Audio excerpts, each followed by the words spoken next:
Hi, my name is Myra. And I'm Sochil Gonzalez, and this is B2BTV, Besties in Business. And we're here at the Repentina Studio in Brooklyn, New York. And today we have with us Jeanine Hayes, who is, I want to say, editor. She's editor of the Aphrochic blog, but she's also an entrepreneur of home goods, wallpaper, pillows, And author. And author of the really gorgeous, thank you for bringing a copy, Remix book. Tell us a little bit about Aphrochic and sort of, and the blog into company. Yeah, I mean, it's been a sort of whirlwind journey over the last 7 years. And when I talk about Aphrochic, it's a little hard sometimes to kind of think about how we describe ourselves. But, you know, over 7 years, we developed into a media company and a home decor company.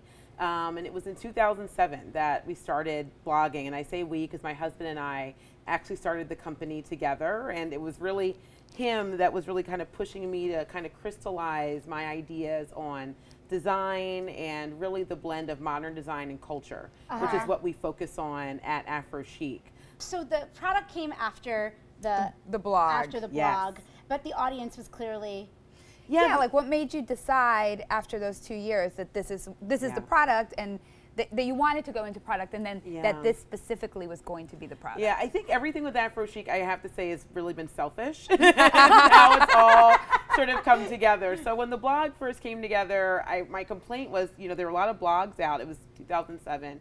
So sort of the height of the blogosphere, especially in the home decor world. But there really weren't blogs showing people of color at home. And I was really, you know, just frustrated by it. I wanted to see people who look like me. I wanted to see more diverse stories. And so we developed the blog. Same is true in the wedding world. I just don't know that Absolutely. anybody's ever really fully answered that. A couple people, but okay. So, I mean, it was that frustration. And then 2 years later, I actually wanted a pillow that had a girl with an afro on it. And I thought, oh, I'll just like look up, you know, Google it and find something, and could not find anything. And then I was just frustrated by that. Like, how could this not exist? Like, no one ever thought about this. And so I talked to my husband, and I was like, I think I'm gonna make a pillow, and I just need to figure out how to do that. You have a blog and a product. How do you separate your time between the two, and then writing the book? Like, how do you, or what roles do you and your husband play? Do you leverage that partnership? We really do work together on everything. So it really is a 50-50, whether it's the product or the blog or the book. So when we wrote the book, we got our book deal in 2011. So it was about a 1.5 year process. And during that time, we really did not do anything else. I mean, we focused really on the book. We were going all around the country, shooting in different homes that we had sourced, and then actually sitting down literally on a couch like you two right now next to each other writing. And I'd write half a chapter, and I'd be like all about the design, and Brian's a history buff, so he would bring the historical perspective in and be bringing books home from the library and doing the research. And so the book has a lot of history and design in it, so it really is reflective of who we are. But then after the book was done, it really was, you know, wanting to get back to the creativity of where the brand originally started, and wanting to get back to design again and developing more products. In a way, I don't know that there's a book quite like it that brings that cultural element to the decor space. So do you feel that that's also been part of how the book's been so well received? Yeah, the book has been, I mean, the reception to it for us has been, you know, just really touching and sometimes just emotional. You know, I actually had a woman a couple of weeks ago who sent something for the blog. She submitted a space that she designed. She's a Muslim woman who lives in Washington, D.C., and had this beautiful interior that actually had paintings of Muslim women. And I had never seen that before, and thought, oh, this is so intriguing. And it was her daughter's, she has 2 little girls, it was their room that she had designed. And then she said, well, you know, I was so excited to show the girls the blog post and say, this is the woman whose book we have that sits up in our living room, and they actually display it. And she wanted her daughters to see that an African American was writing a design book like this. So things like that really touch me and really make me and my husband understand how significant it is what we're doing. And that's really always been one of the things that's been driving us with Aphrochic is home decor is something that, it's superficial, it's fun. I love working with, wallpaper and pillows and all those things. I love writing about trends, but what we do is even more important than that. It's actually showing people of color that we do have a voice in this world, in this sphere of interior design. And that's been the most important thing for us. I think that, it's important to understand that for the most part, they're not money-making ventures. They're ventures that are done for other purposes. So how has that paid off for you? Yeah, I mean, books are definitely brand builders. So it's definitely a big part of your brand. It gives credibility and legitimacy, and that's why we were very excited to be able to do the book. And also it kind of crystallized what Aphrochic and the philosophy was all about in a book that you could say, here's what we're all about. This is it. This is Aphrochic. But sort of the process of writing it and going through it, you do want to make sure that you leverage it afterwards, and you do have to do a lot of work yourself as an author today. I mean, we did a book tour and people think like, oh, your publisher sends you out on a book tour. It does not happen anymore. Publishers don't do that anymore. You guys know.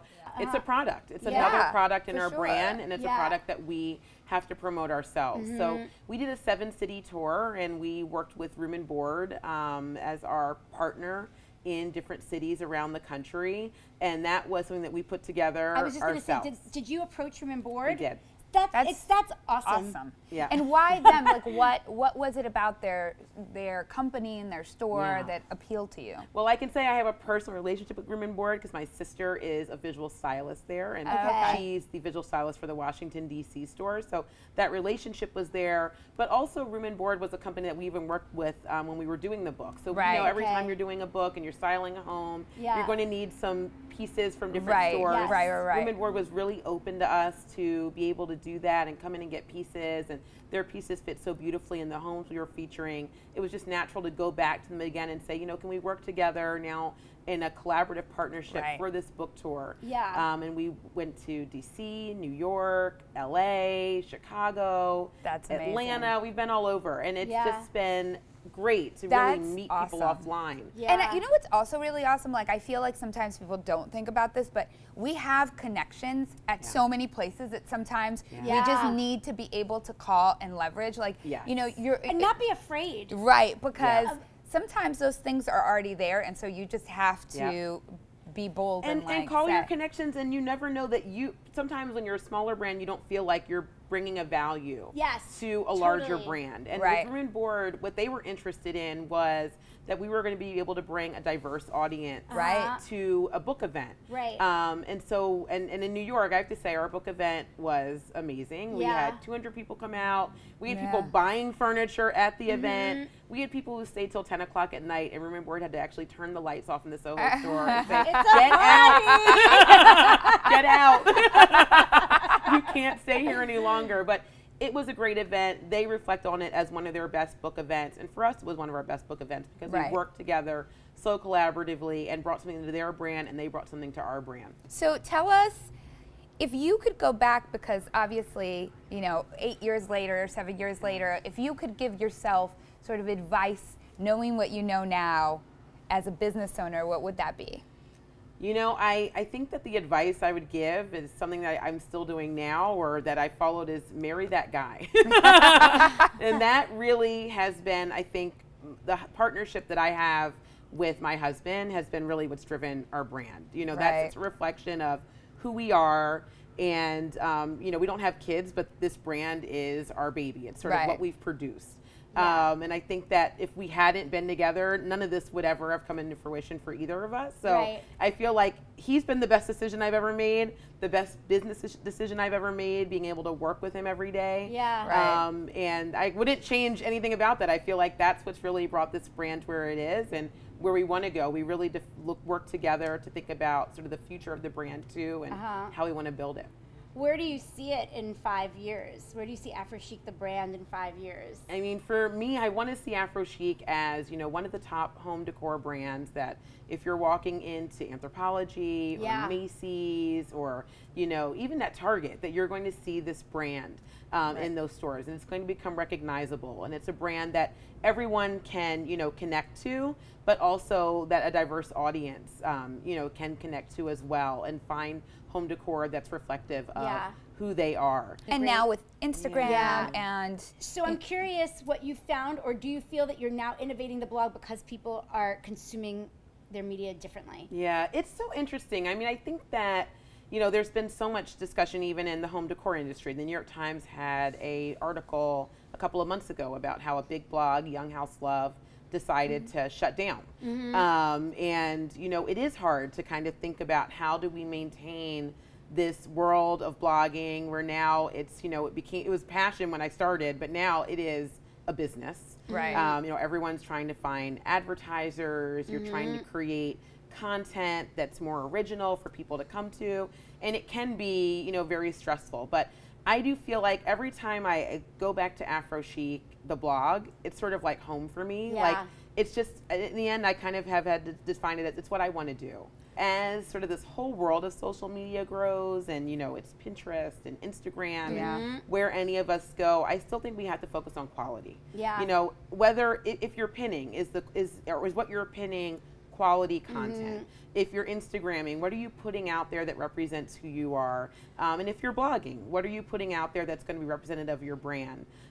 You want it, I mean, all of us are going in so many directions these days as bloggers with books and products. A lot of bloggers are entering that world because you do need to make your brand multifaceted for people to enter it in a number of different ways. But at Aphrochic, we always see the blog as the core. The core, where people can always come back to. Right, that's really a good way to kind of define it, right? And I think it's like you've clearly spent a lot of effort on making that brand identity very like consistent and that messaging really consistent. Like it's evident in the book, and and it translated to paper and online. So like, yeah, congratulations. Thank you. I know. Thank you so much for being with us. I love it. So I'm having nice fun. chatting with You you. can find Jeanine on social media at Aphrochic. At Aphrochic. Aphrochic everywhere. Aphrochic APHRO. Yes, and for more Besties in Business, you can visit us at bestiesinbusiness.com, and on social media, we are Besties in Biz with a Z. Thanks so much. Thank you. Yeah. Thanks for having me. Thank you.